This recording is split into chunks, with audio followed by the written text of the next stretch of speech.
اچھا جناب، اب ہم یہ جاننے کی کوشش کرتے ہیں کہ ازروع قرآن و حدیث جو اس کی اہمیت ہے اطاعت کی، میں چاہتا ہوں اس پر کچھ کلام فرمائیے۔ بسم اللہ الرحمن الرحیم والصلاة والسلام علی رسولہ الکریم، اما بعد۔ آپ کے سوال کے جواب سے پہلے جیسے قبلہ مفتی صاحب دامت برکاتہم القدسیہ نے نعمت افطار کے حوالے سے ارشاد فرمایا، چونکہ مجھے بھی قبلہ مفتی صاحب کے ساتھ کچھ پروگرامز کرنے کا موقع ملا، بہت خوبصورت اضافہ ہے، تو الحمدللہ مطلب مجھے اتنی خوشی ہوئی خاص طور پہ دیکھ کر کہ جب کالز کا سیشن آتا تھا تو پورے پاکستان بھر سے لوگ سوال پوچھنے کے لیے بےتاب ہوتے تھے، یعنی کہ علماء تو اور بھی موجود ہیں اور بھی چینلز موجود ہیں، لیکن ان کو تسلی صرف یہیں سے جواب ملنے پہ ہوتی تھی۔ یعنی میں نے محسوس کیا کہ وہ ریگولر کالرز ہیں بہت سارے، اور عموماً یہی کہتے ہیں مفتی صاحب ہمارے اس مسئلے کا جواب بتائیں۔ اچھا، اب مسئلے کا جواب بھی کوئی لمبا چوڑا نہیں، مفتی صاحب ٹو دی پوائنٹ اس کا جواب ارشاد فرماتے تو لوگوں کو تسلی اور تشفی ہو جاتی تھی۔ اس سے اندازہ لگائیں کہ روزانہ کی بنیاد پر 25 30 35 کالز لی جاتی ہیں، بلکہ اتنے سارے سوالوں کے جواب مختصر سے سیشن میں دیے جاتے تھے۔ یہ بہت بڑا انعام ہے میں سمجھتا ہوں تمامی دیکھنے والوں کے لیے، اور قبلہ مفتی صاحب بھی ماشاءاللہ بڑی محبت کے ساتھ لوگوں کے ساتھ پیش آ، تو وہ مستند ترین معلومات مختصر وقت میں پہنچانے کا بہترین ذریعہ کیو ٹی وی بنا ہے۔ اللہ کریم تمامی ساتھیوں کو اس کی بہترین جزا عطا فرمائے۔ سب اس میں ظاہر ہے کہ جتنے علماء تشریف فرما ہیں، آپ بھی ایک خوبصورت اضافہ ہے ماشاءاللہ، اللہ تعالیٰ آپ کو اور استقامت عطا فرمائے، اور آپ کی جو آواز دنیا تک پہنچ رہی ہے اسے اور زیادہ پہنچائے۔ سب علماء بھی اس کے مستحق ہیں، اور اسی طریقے سے تمام ہماری جو ٹیم ہے نا، انہوں نے بڑی محنت کی کیا ماشاءاللہ۔ اللہ تعالیٰ آن سیٹ اور بیک سیٹ جتنے ساتھی تھے، اللہ تعالیٰ سب کو اس کی بہترین جزا عطا فرمائے۔ قرآن و سنت کی روشنی میں جہاں تک اطاعت کا تعلق ہے، مفتی صاحب نے بڑے وسیع مفہوم میں اس کو بیان کیا، لیکن یعنی ایک تو سادہ سی بات یہ ہے کہ اطاعت فرما برداری، سادہ سے لفظوں میں سمجھنا چاہیں تو فرما برداری ہی ہے۔ اللہ سبحانہ و تعالیٰ کی فرما برداری، اللہ کی اطاعت کیسے ہو سکتی ہے؟ تو اللہ سبحانہ و تعالیٰ نے اس کو بڑے ہی واضح انداز میں قرآن مجید میں ارشاد فرما دیا، من یطع الرسول فقط اطاع اللہ۔ دیکھیے اللہ کی اطاعت تو صرف اسی وقت ممکن ہے جب اللہ کے رسول کی اطاعت کی جائے، اور جس نے رسول کی اطاعت کی اسی نے اللہ کی اطاعت کی۔ رسول کی اطاعت کو چھوڑ کر اللہ کی اطاعت کا تصور ممکن ہی نہیں ہے، بلکہ واضح طور پہ اللہ سبحانہ و تعالی نے پیارے حبیب علیہ الصلوۃ والسلام کی سیرت اور سنت کی روشنی میں ایک ایسا واضح مفہوم عطا فرما دی کہ جب نماز کی فرضیت کا حکم آیا، اقیم الصلاۃ، نماز قائم کرو، ابھی نماز کی تمام تر عملی پہلوؤں پر بات نہیں ہوئی تھی، لیکن نماز کی فرضیت تو ہے۔ اب صحابہ کرام رضوان اللہ تعالی علیہم اجمعین پیارے آقا صلی اللہ تعالی علیہ وسلم کی بارگاہ میں آتے کہ حضور علیہ الصلوۃ والسلام ہمیں بتائیں گے کہ نماز کیسے ادا کرنی ہے، نماز کیسے پڑھنی ہے؟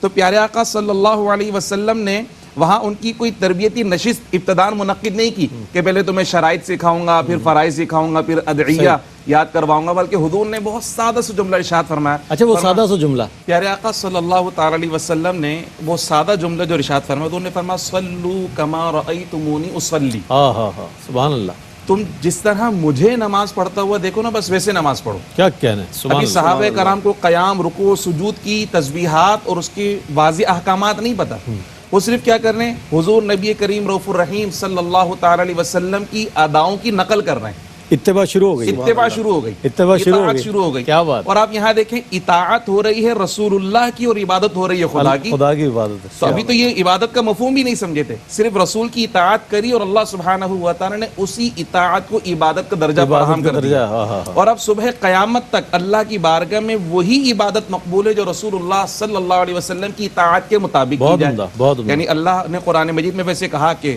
سجدے کرو، اللہ کے قریب ہوتے چلے جاؤ۔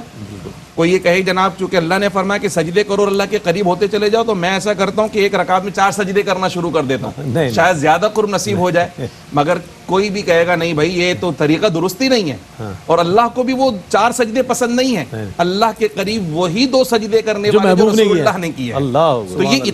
تو یہ اطاعت کا مفہوم وہاں سے نظر آیا، پوری کی پورا دین، پورا کا پورا مذہب، پوری کی پوری اسلامی تعلیمات وہ رسول اللہ صلی اللہ علیہ وسلم کی اطاعت سے ہی تعبیر ہیں۔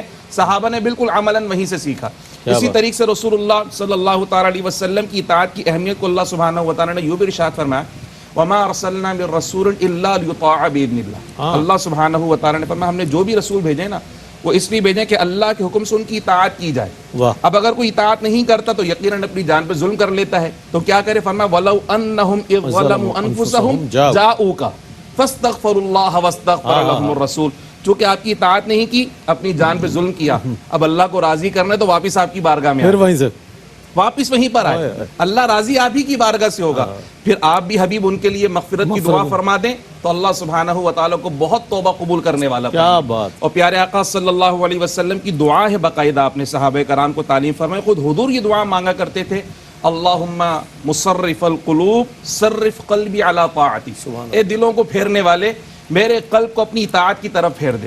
یعنی یہ دل صرف اور صرف تیری فرما برداری کی راہ پر چلے، کبھی اس میں کوئی ایسا خیال ہی نہ آئے جو تیری فرما برداری کے خلاف ہو. نبی کریم رؤوف الرحیم صلی اللہ علیہ وسلم کے بتائے ہوئے طریق پر جب لوگ چلے تو حضرت ابو درداء رضی اللہ تعالیٰ نے فرماتے ہیں کہ جب کوئی بندہ اللہ سبحانہ و تعالیٰ کی اطاعت میں عمل کرتا ہے تو پھر وہ اللہ کا محبوب بن جاتا ہے، اور جو اللہ کا محبوب بن جاتا ہے تو پھر اللہ اسے اپنی مخلوق میں محبوب بنا دیا کرتا ہے. کیا بات ہے، اللہ کے محبوب بندوں کی باتیں ہو گئی. اور محبوب بندوں میں انبیاء علیہ السلام سے زیادہ محبوب کون ہو سکتا ہے؟ یعنی کہ اللہ نے جو اپنے انسانیت میں جو سب سے بڑا درجہ عطا فرمایا وہ انبیاء علیہ السلام کو عطا فرمایا گیا، صالحین کو عطا ہوا.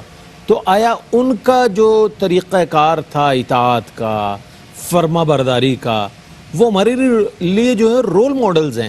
مفتی صاحب کیا فرمائیے گا، صالحین کی، انبیاء علیہ السلام کی جو اطاعت اور فرما برداری ہے کس طرح کی؟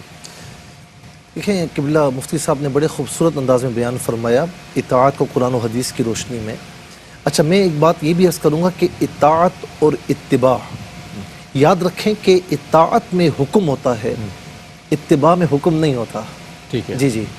اچھا اطاعت کریں گے کامیابی ہے، یہ اتباع کرنے میں پھر اضافی نمبرز بھی ہیں. اچھا جی جی سبحان اللہ. اتباع میں حکم نہیں ہے. آپ نے محبوب کو دیکھا کہ انہوں نے یہ کیا، میں بھی یہ اپنا لیا. اتباع میں اوامر اور نواہی کی طرف نہیں دیکھا جاتا تھا. وہ عبداللہ ابن عمر رضی اللہ تعالیٰ عنہ وہ اونٹنی گھما رہے ہیں، کیوں گھما رہے ہیں؟ بھائی میں نے دیکھا تھا کہ حضور نبی کریم علیہ السلام نے ایسا عمل کیا تھا. اور امامہ شریف اس میں جی جی.